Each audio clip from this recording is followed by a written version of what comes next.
After Bill 7, anger, accusations and the opposition's predictable dead end. Bill 7 has passed. The shouting is loud. The accusations are flying. But beyond the anger and allegations, a hard question remains: what exactly is the opposition's endgame? We've seen this before: press statements, threats of court action, calls for civil disobedience, and then silence. Is this genuine resistance, or a familiar political dead end? Tonight, we go beyond emotion and examine what really happens after the outrage fades. Good day, viewers. Welcome to another edition of InspirAfrica Official. I'm Nakash. Well, what a week it's been. The temperatures are rising, not just outside, but in the corridors of power, where tempers have flared and accusations have flown like daggers in a darkened room. Today, we dive into a story that has dominated headlines and sparked fury across the political spectrum: the aftermath of Bill 7. Picture this: a legislative chamber erupting into chaos. Voices raised in righteous indignation. Fingers pointed across the aisle. Accusations of betrayal, manipulation, and constitutional violations echoing off marble walls. The opposition, armed with fury and conviction, launches a blistering counterattack against what they call an assault on democratic principles. But here's where the story takes its predictable turn, a turn we've seen time and time again in the theater of politics. What happens when anger meets immovable political arithmetic? When accusations, however justified, crash against the cold reality of numbers? When the opposition's rage, their moral outrage, their impassioned speeches amount to nothing? Can fury alone overturn a bill when the votes simply aren't there? What does it say about our democracy when the outcome is predetermined, when the battle is fought with passion but lost before it even begins? And perhaps most troubling of all, what happens to a political system where the opposition's role becomes not to change outcomes, but merely to perform outrage for the cameras? This is the story of Bill 7's aftermath, where anger met arithmetic, and arithmetic won. Factual foundation, background and timeline. The revelation came to light in the immediate hours following Bill 7's passage through the Legislative Assembly. For those just joining us, Bill 7, formerly known as the Emergency Healthcare Measures Act, was rushed through Parliament in what critics called an unprecedented display of legislative strong-arming. The bill, introduced on a Monday morning, passed its final reading by Thursday evening, giving opposition parties a mere 72 hours to review, debate, and propose amendments to legislation that would fundamentally reshape healthcare delivery in the nation's most vulnerable communities. The first cracks appeared on Tuesday afternoon, when opposition health critic Margaret Okonkwo stood in the House and declared the government's timeline a mockery of parliamentary procedure. By Wednesday morning, 3 separate opposition parties had filed procedural objections, all of which were overruled by the Speaker, himself a member of the governing party. The vote itself came on Thursday at 11:47 p.m. The final tally: 167 in favor, 142 against. Bill 7 became law. But Friday morning brought what opposition leaders hoped would be their silver bullet: newly uncovered documents suggesting that key stakeholders, including the National Medical Association and the Council of Regional Healthcare Providers, had never been properly consulted before the bill's introduction. Internal emails, leaked to the press, showed government officials dismissing concerns and accelerating timelines despite warnings from their own policy advisors. The opposition seized on this revelation. Emergency press conferences were called. Strongly worded statements were issued. A motion of non-confidence was tabled. Social media erupted with hashtags like #StopBill7 and #DemocracyInCrisis. Protest rallies were organized in 3 major cities.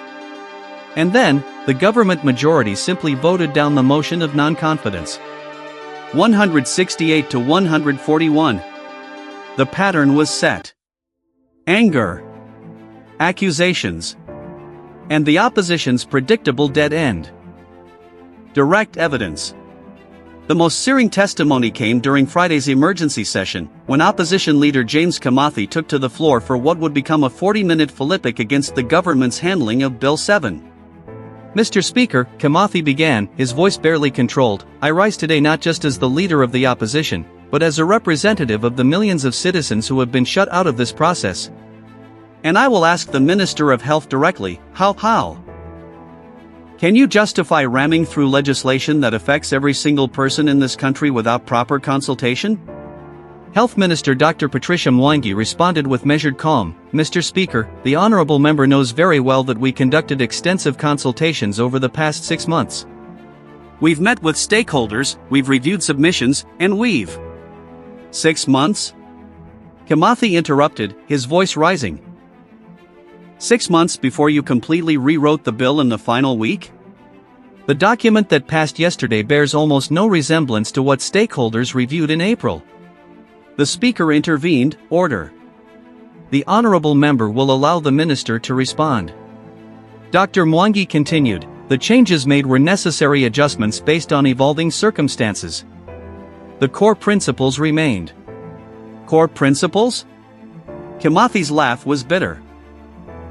"Minister, you removed the entire section on community oversight. You eliminated the appeals process for hospital closures. You gave your office unilateral authority to redesignate healthcare facilities without legislative approval. These aren't adjustments, Minister. This is a power grab." Perhaps the most damaging testimony came from Dr. Samuel Adeyemi, president of the National Medical Association, who appeared before the Health Committee on Saturday morning. "So, Dr. Adeyemi," began opposition health critic Okonkwo, "can you tell us when your organization was last consulted about Bill 7? Adeyemi shifted uncomfortably. We received the initial draft in March. We submitted a comprehensive response in April with 23 specific recommendations. And how many of those recommendations were incorporated into the final bill?" A long pause. "None." "I'm sorry, could you repeat that?" "None of our recommendations were included. In fact, several provisions we specifically warned against, particularly the centralization of emergency powers, those were actually expanded in the final version." "Were you consulted about those expansions?" "No." "Were you informed they would be added?" "No." "When did you first learn about these changes?" "When we read the bill, the night before the final vote." The committee room fell silent. But perhaps the most telling exchange came during Monday's question period, when backbench opposition MP Grace Aching asked Prime Minister David Muthoni directly, "Will the government commit to reopening consultations on Bill 7? The Prime Minister's response was brief, "No." "Will the government consider amendments addressing stakeholder concerns?" The bill has passed. We are now focused on implementation. Does the government acknowledge any procedural irregularities in how this bill was handled? No. Next question. Deeper analysis. The aftermath of Bill 7 exposes something far more troubling than a single piece of controversial legislation. It reveals the fundamental impotence of opposition politics in a system where governing majorities face no meaningful checks. Constitutional law expert Professor Wanjiro Kamau of Nairobi University offered this assessment. What we're witnessing is the hollowing out of parliamentary procedure. The opposition raised legitimate concerns.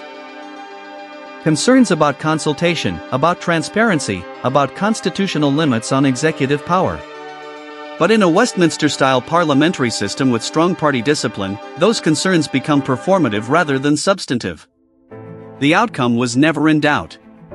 The government, for its part, has defended its actions as necessary and proper. Government House Leader Thomas Olu argued that swift action was required to address a healthcare crisis that couldn't wait for endless committee meetings and stakeholder forums.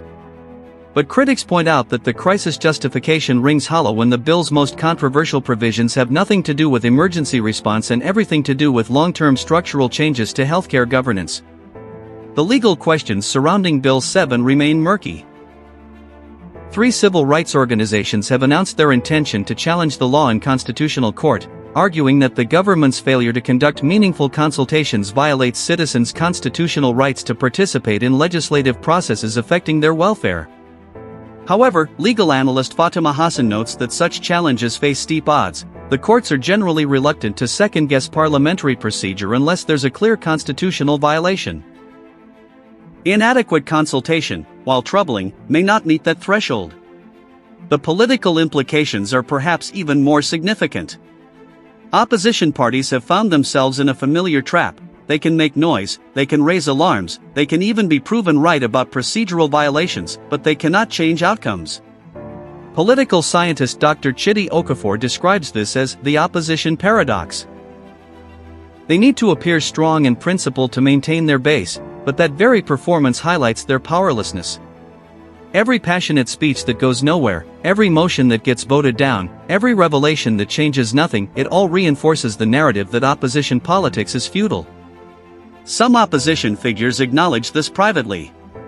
One senior MP, speaking on condition of anonymity, admitted, "We knew we couldn't stop the bill. But we also knew that staying silent would be interpreted as acquiescence.